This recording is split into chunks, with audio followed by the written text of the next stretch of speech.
අක්කේ අපේ කාන්තා සමුළුවක් තියෙනවා මෙන්න මෙහෙම තැනක එන්න පුළුවන් ද අහන්න කියලා. මේ දවස්වල මුළු රටේම අවධානය යොමු වෙලා තියෙන්නේ ප්‍රේමකීර්ති දාල්විස් මහතාගේ පුත් පූර්ණකීර්ති දාල්විස් තමන්ගේ Facebook පිටුවේ තියලා තියෙන ආందోලනාත්මක සහ ආණ්ඩුවට එරෙහි සටහන ගැනයි. මේක කෙලින්ම ඉල්ල වෙලා තියෙන්නේ වත්මන් ජනාධිපති අනුර කුමාර දිසානායක මහතාට සහ ජනතා විමුක්ති පෙරමුණට GVP. කලගුණ අමතක කළ අනුරයියා පූර්ණ කීර්තිගේ මේ සටහන ඇත්තටම අනුර කුමාර මහතාගේ දේශපාලන ගමන ගැන බරපතල ප්‍රශ්න මතු කරනවා. යා ජනාධිපතිවරයාට කෙලින්ම චෝදනා කරලා අහනවා කලගුණ සලකනවා නම් අඩුම තරමේ මෙයා මගේ අම්මගේ මලගෙදරවත් ආවද? මේ චෝදනාව එල්ල වෙන්නේ අනුර කුමාර මහතා ප්‍රේමකීර්ති දාල්විස් මහතාගේ බිරිඳ වූ නිර්මලා දාල්විස් මහත්මියගේ මරණයට පැමිණියේ නැහැ කියන කාරණේ උඩයි. ජනාධිපතිවරණයේ දිනලා මගේ අම්මගේ කෝල් එකට අක්ක නිසා දින්නා කියලා පව් හොදගත්ත මතකද? පූර්ණ කීර්ති පෙන්වා දෙන්නේ ජයග්‍රහණයෙන් පසු අනුර කුමාර මහතා කටයුතු කළ ආකාරයයි.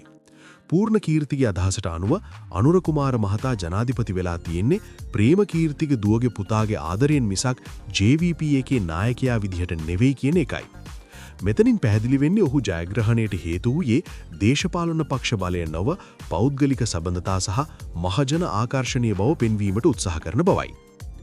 JVP-යට එරෙහිව එල්ල කළ දරුණු අනුතුරු ඇඟීම. මේ සටහනේ තියෙන දරුණුම කොටස තමයි JVP එකට එරෙහිව කරලා තියෙන අනුතුරු ඇඟීම. පූර්ණ කීර්තිගේ අතීත අත්දැකීම් ගැන කියද්දී එයා අතීත සිදුවීමක් මතක් කරනවා. තාත්තගේ මරණයට සාධාරණයක් කරන්න ඕනේ කියලා පැලවත්තේදී නලින්දලා කටවහගෙන ඉමු කියද්දී මම නිහඬව හිටිය මතකද? අවසාන වශයෙන් එයා ජනතාවට කෙලින්ම ඉල්ලා සිටින්නේ මේකයි. අනුරට රට දුන්නත් JVP එකට රට දෙන්න එපා. විනාසයි. තමන්ගේ ජීවිත තර්ජනය ගැනත් ඔහු සඳහන් කරලා තිනවා. මරන්න පුරුවන් නම් මාව එකපාරයි සහෝදරවරුනි. දැනටමත් මට තර්ජනය කරන හැමෝටම පිං. මාව මැරුවත් සත්‍ය දිනන බව මම දනිමි. මේ සටහනින් පූර්ණ කීර්ති අවධාරණය කරන්නේ ජනාධිපතිවරයාගේ ජයග්‍රහණයෙන් පසු JVP එකේ දේශපාලන ක්‍රියාදාමය සහ පෞද්ගලික පදනම අතර ලොකු පරතරයක් ඇති බවත් එම පක්ෂයට රටේ පාලනය බහර දීම රටට විනාශයක් වන බවත්ය. දේශපාලන ක්ෂේත්‍රයේ විශාල කතාබහක් ඇති කරමින් මේ ආందోලනාත්මක චෝදනා සහ අභියෝග තවත් දින කිහිපයක් යනතුරු උණුසුම් වෙලා තියෙවි. අල්ල තියලා ආපහු මෙතනින් කියලා එක අඬක් ගලවනවා. ගලවලා අඬු පහයි. අඬු පහ තියලා ගෝ කියනවා. ඉතින් අර අඬු පහෙන් ආය අල්ල ගන්නවා. අල්ලගෙන තවත් අඬු දෙකක් ගලවනවා. ඒකට අඬු තුනයි ඉතුරු. ඒ තුනෙන් තියලා ගෝ කියනවා.